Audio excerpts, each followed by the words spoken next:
Assalamualaikum warahmatullahi wabarakatuh. Hari ini pembahasan kita mengenai tentang motivasi orang lain, ya.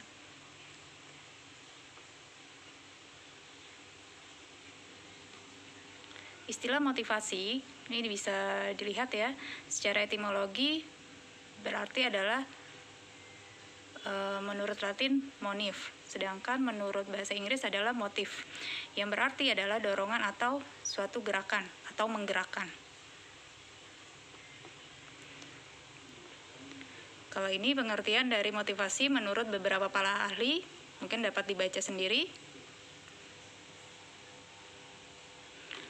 Sebelum masuk ke sini, itu adalah ada beberapa tujuan dari motivasi.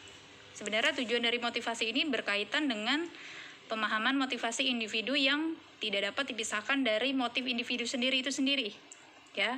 Yaitu dapat berupa kebutuhan, keinginan, tekanan, dorongan, dan juga desakan hati yang membangkitkan dan mempertahankan gairah hidup individu untuk mengerjakan sesuatu. Jadi tujuan dari motivasi sendiri itu tergantung dari beberapa hal tadi. Tergantung dari tadi kebutuhan, keinginan seseorang, tekanannya seperti apa, dorongannya bagaimana, atau desakan hati yang menggerakkan. Itu akan menimbulkan motivasi dalam diri seseorang sendiri. Nah, sedangkan motivasi sebagai suatu proses psikologis yaitu adalah yang pertama adanya rangsangan.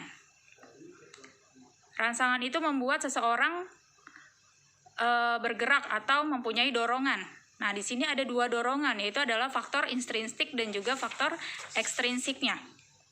Faktor intrinsik itu adalah faktor yang berasal dari dalam diri orang itu sendiri. Contohnya misal kepuasan kerja, kapasitas, ataupun kemampuan diri. Sedangkan faktor ekstrinsik artinya adalah apa? Faktor ekstrinsik ini adalah faktor yang berasal dari luar, yaitu meningkatkan kualitas yang ada dari luar diri seseorang itu sendiri agar menjadi suatu penggerak dalam dirinya. Contohnya apa? Yang pertama kehormatan, bisa uang, status, dan juga jabatan. Setelah dipengaruhi dari dua faktor tersebut, yaitu adalah faktor intrinsik dan juga faktor ekstrinsik, timbul adalah alternatif perilaku yang dilakukan oleh seseorang itu sendiri. Dan akhirnya adalah penentuan perilakunya seperti apa, sikapnya yang akan diambil sebagaimana. Dan yang terakhir adalah menghasilkan perilaku. Baik, next. Ya. Ada beberapa teori utama dalam motivasi, ya. Berdasarkan sebuah isi atau konten, itu dibagi menjadi beberapa. Yang pertama adalah teori hierarki kebutuhan dari Maslow. Kemudian adalah teori X dan Y dari Hertzberger. Yang ketiga, teori 3 kebutuhan. Ya. Yang keempat adalah teori 2 faktor Frederick. Sedangkan berdasarkan proses, itu ada tiga teori yang akan kita bahas. Yang pertama teori harapan, teori keadilan, teori penguatan perilaku dari Skinner. Jadi kita masuk ke dalam teori yang pertama terlebih dahulu.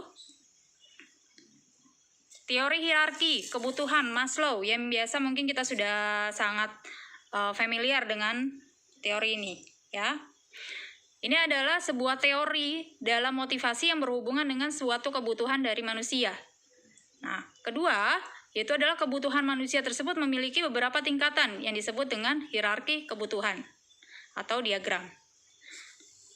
Ya, diagram piramida yang seperti ini. Ada 5 tingkatan di dalam suatu kebutuhan dalam manusia. Yang pertama adalah kebutuhan fisiologis. Kebutuhan fisiologis adalah merupakan hierarki kebutuhan manusia yang paling dasar, yang merupakan kebutuhan untuk dapat hidup. Contohnya apa? Makan, minum, tempat tinggal, oksigen, bahkan juga kebutuhan untuk tidur. Sedangkan yang kedua adalah security needs, atau yang biasa dengan kebutuhan akan rasa aman. Nah, apabila kebutuhan psikologis relatif sudah terpuaskan, ya tingkat yang pertama tadi sudah terpenuhi semua, maka akan muncul adalah kebutuhan yang kedua, yaitu adalah kebutuhan akan rasa aman atau security needs. Kebutuhan akan rasa aman ini contohnya apa sih? Misal, keamanan dalam perlindungan dari bahaya, ya, atau jaminan akan kelangsungan pekerjaan. Misal, yang kita kalau kalian sudah bekerja berarti kalian harus mempunyai misal jam sostek atau BPJS Ketenagakerjaan atau BPJS Kesehatan untuk melindungi diri kalian apabila terjadi kecelakaan di dalam tempat bekerja. Atau jaminan apa biasanya? Jaminan akan hari tua, ya. Makanya setiap perusahaan mungkin atau diri kita sudah memprotek diri sendiri, kita akan tua. Makanya kita perlu untuk jaminan pada masa tua nanti. Pada saat atau mungkin kita tidak sedang bekerja kembali. Yang ketiga, atau naik tingkatan lagi menjadi kebutuhan sosial, ya, atau social needs. Nah, jika kebutuhan yang pertama dan yang kedua itu sudah terlampaui, maka akan muncul kebutuhan yang ketiga, yaitu adalah kebutuhan sosial. Nah, kebutuhan sosial ini contohnya seperti apa? Kebutuhan untuk mempunyai sahabat atau persahabatan. Ya, mempunyai karena kita adalah makhluk sosial yang tidak mungkin terlepas dalam setiap harinya berinteraksi dengan manusia, maka kita diperlukan untuk adalah kebutuhan sosialnya. Bagaimana cara kita mempererat atau menjaga interaksi kita terhadap manusia lainnya. Yang keempat adalah kebutuhan penghargaan. Kebutuhan penghargaan ini adalah kebutuhan keinginan untuk dihormati, dihargai. Misal kalian mendapatkan suatu prestasi, pastinya akan mendapatkan atau menginginkan darinya hasil dari prestasi yang akan dicapai atau yang telah dicapai. Kemudian apalagi? Pengakuan atas kemampuan atau juga keahlian seseorang, serta efektivitas kerja seseorang. Misalnya, kalian bekerja di kantor di luar jam kerja atau disebut lembur. Nah, itu diperlukan untuk dikeluarkan uang lembur atau uang makan tambahan untuk aktivitas tersebut. Yang kelima, yaitu adalah kebutuhan aktualisasi diri, ya, yaitu adalah kebutuhan yang paling atas. Nah, kebutuhan aktualisasi diri ini adalah kebutuhan atau hierarki kebutuhan dari Maslow yang paling tinggi. Karena apa? Aktualisasi diri ini berkaitan dengan proses pengembangan potensi yang ada di dalam diri seseorang itu sendiri secara sesungguhnya. Pada kebutuhan aktualisasi diri ini, kebutuhan untuk menunjukkan suatu kemampuan, skill, atau keahlian, dan juga potensi yang dimiliki seseorang. Ya, makanya dia berada di dalam atau berada di tingkat paling tinggi atau paling atas. Baik, ini adalah menurut Maslow, ya. Kita ke next slide. Kemudian ada teori X dan teori Y menurut McGregor. Ya, dalam teori ini itu dapat dipahami adalah dengan baik bagaimana cara memandang manusia. Manusia di sini adalah rekan atau rekan kerja ataupun bawahan kita yang berhubungan dengan suatu tujuan dari organisasi atau perusahaan. Di sini ada teori X. Teori X-nya adalah suatu sikap dasar manusianya. Itu biasanya terlambat dalam tidak suka melakukan pekerjaan. Sedangkan teori Y itu adalah sikap dasar manusia yang lebih memilih suka terhadap melakukan pekerjaan.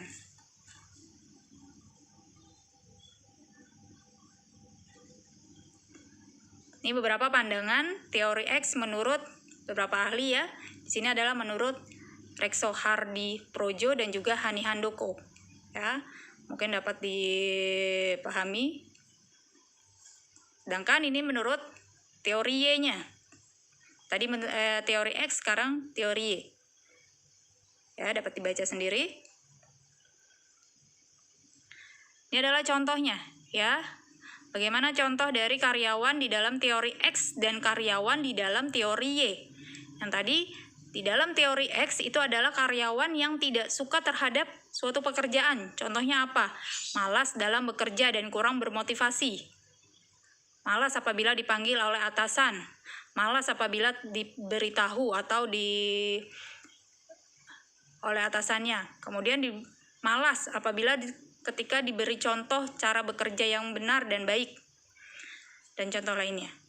Sedangkan dalam teori Y, itu adalah suatu sikap dalam karyawan yang menyukai pekerjaan. Contohnya bagaimana seorang karyawan tersebut bermotivasi diri tinggi dalam pekerjaannya. Pada saat dia sudah memiliki motivasi yang tinggi, akan diberikan kesempatan untuk berkembang pastinya, ya. Dengan diberikan kesempatan itu, maka dia akan semakin dapat termotivasi terhadap pekerjaannya. Nah, di sampingnya itu ada contohnya, ya. Baik, next. Nah, ini adalah 3 contoh suatu kebutuhan manusia menurut McLaren. Ya, yang pertama adalah kebutuhan akan pencapaian prestasi. Kedua, kebutuhan akan afiliasi, dan ketiga adalah kebutuhan akan kekuasaannya.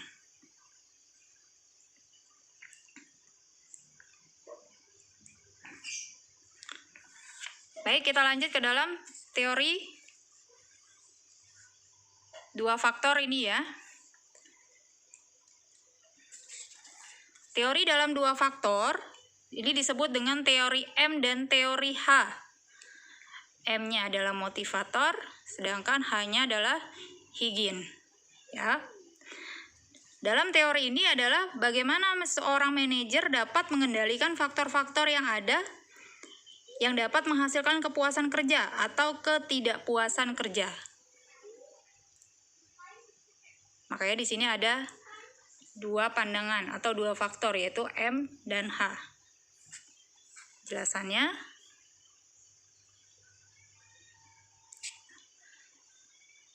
kemudian adalah ada teori harapan dari Victor Pirum. Ya. Karyawan dihadapkan dalam seperangkat outcome level pertama dan dapat menentukan pilihannya sendiri dengan menghubungkan dengan outcome level kedua. Ada beberapa contohnya. Contoh outcome level pertama dan juga contoh outcome dari level kedua. Ya, boleh diperhatikan terlebih dahulu.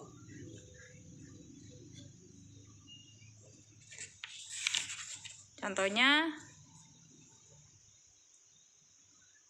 nah ini bagaimana ekspektasi dari teorinya tersebut, dari teori yang tadi, ya, bahwa keinginan seseorang untuk menghasilkan atau berproduksi sangat tergantung atas tujuan khusus yang ingin dicapainya, dan juga persepsinya atas tindakan untuk mencapai suatu tujuan. Yang kedua adalah produktivitas merupakan alat pemuas bagi seseorang. Yang ketiga, bila ingin termotivasi oleh seseorang, kepadanya perlu diberikan pengertian serta tujuan pribadi, hubungan usaha dan tindakan, antara tindakan dan hasil, antara hasil dan juga kepuasan, karena semuanya tercapainya tujuan dalam pribadi. Nah, bila digambarkan adalah seperti ini. Mulai dari sebuah usaha seseorang akan menghasilkan dalam tindakan seseorang tersebut. Dalam tindakan, ketika terjadi kepuasan, maka akan mendapatkan suatu penghargaan dari organisasi atau perusahaan. Kemudian dari timbulnya penghargaan tersebut, maka sudah berakhir adalah tujuan yang diimpikan oleh seseorang tersebut. Ya, ini adalah ekspektasi teorinya bila digambarkan. Kemudian lanjut kepada teori equity, atau yang biasa disebut dengan teori keadilan menurut S. Adams, ya. Dalam teori ini terletak pada pandangan bahwa manusia terdorong untuk menghilangkan kesenjangan antara usaha yang dibuat bagi kepentingan organisasi dengan imbalan yang diterima. Artinya apa? Apabila seseorang pegawai mempunyai persepsi bahwa imbalan yang diterimanya tidak sesuai atau tidak memadai, ada 2 kemungkinan yang akan terjadi. Yang pertama, seseorang tersebut akan berusaha memperoleh imbalan yang lebih besar. Yang kedua adalah mengurangi intensitas usaha yang dibuatnya dalam melaksanakan tugas yang menjadi suatu tanggung jawabnya. Ya, Jadi di sini adalah ketika seseorang tersebut tidak merasa puas dengan imbalan atau penghasilan yang dilakukan yang menurut dia mungkin antara hak yang dia terima dengan kewajiban yang dilakukan tidak sebanding, maka dua kemungkinan tadi yang akan timbul. Ya. Nah, mungkin dapat dilakukan adalah input dan outputnya. Tadi, ketika inputnya waktu, usaha, skill, kesetiaan, toleransi, kejujuran, bisa dibilang adalah haknya. Sedangkan outputnya, kewajiban. Apa yang akan diterima? Gaji, tunjangan, honor, keamanan, penyaluran minat, dan juga penghargaan.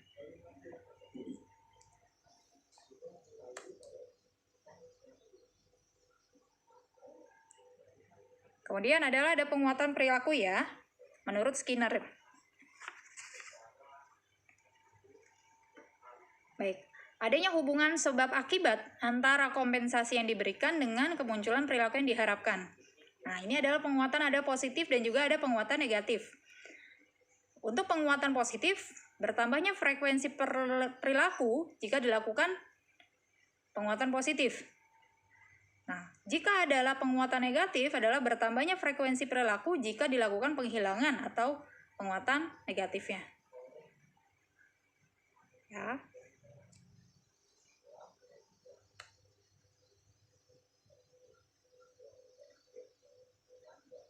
Ini beberapa tujuan motivasi yang tadi pada saat awal pertama sudah saya jelaskan secara garis besarnya. Ini bila dirincikan dapat seperti ini. Ini ada beberapa kaitan motivasi dengan perilaku kerja yang dipopulerkan oleh McClellan. Ya, dapat dibaca sendiri ya. Ini langkah-langkah yang dapat dilakukan untuk proses motivasi, baik motivasi diri ataupun motivasi terhadap orang lain. Ada beberapa sebab utama hilangnya motivasi di suatu tempat kerja. Ya, yang pertama adalah kurangnya rasa percaya diri. Percaya diri bisa timbul dari diri sendiri ataupun dari orang lain. Kekhawatiran. Yang ketiga adalah opini-opini negatif. Kemudian 4, masa depan atau karir yang tidak jelas di dalam tempat bekerja. Yang kelima, merasa diri kita tidak penting di dalam organisasi tersebut atau perusahaan tersebut. Keenam adalah kita tidak mau tahu apa yang sedang terjadi di dalam tempat kerja kita. Yang ketujuh, pengakuan atau ganjaran yang diberikan bukan karena apa yang dikerjakan. Yang tadi, tidak sesuai antara hak dan juga kewajiban. Yang ke-8, yaitu adalah kurangan bimbingan atau pelatihan pada hal-hal yang kurang dikuasai oleh karyawan, yang berakibat pada kemampuan, skill, atau keahlian. Ini adalah beberapa cara memotivasi diri sendiri ya. Bisa dibaca sendiri. Ya, di penjelasannya.